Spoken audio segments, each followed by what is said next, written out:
नमस्कार दोस्तों। आज हम आपके लिए लाए हैं भगवद गीता के अध्याय 5 श्लोक 22 की शिक्षाएं। इस वीडियो में हम इस श्लोक के माध्यम से जीवन के गहरे अर्थ को समझेंगे।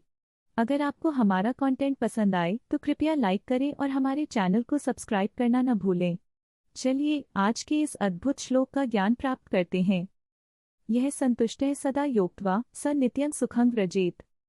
इंद्रियाणा समोघातात् उच्यते सत्त्ववृत्तिभिः।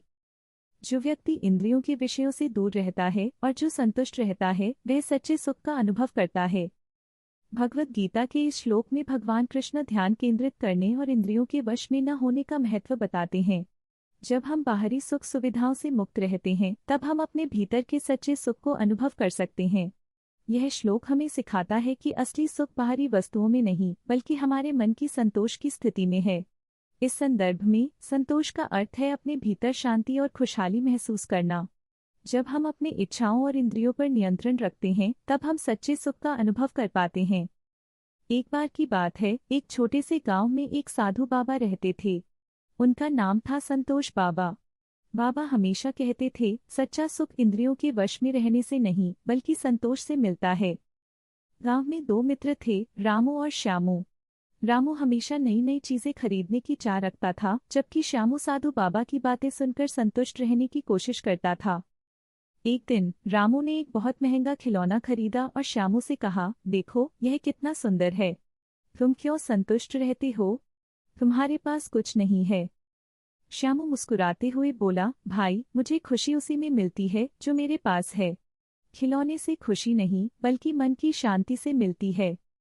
कुछ समय बाद रामू के खिलौने का रंग फीका पड़ गया और उसकी खुशी भी चली गई। लेकिन श्यामू हमेशा खुश रहता था क्योंकि वह संतोष में जीता था। एक दिन गांव में एक बड़ा मेला लगा।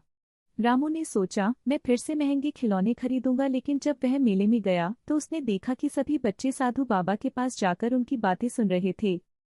रामू ने सोचा, क्या मैं भी संतोष पा सकता हूँ? उसने बाबा से पूछा, मैं भी खुश रहना चाहता हूँ लेकिन मुझे हमेशा और चीजें चाहिए होती हैं। संतोष बाबा ने मुस्कुराते हुए कहा, बेटा इंद्रियों के वश में रहकर सुख नहीं मिलता। जब तुम अपने भीतर के सुख को पहचानोगे तब तुम सच्चे सुख का अनुभव करोगे।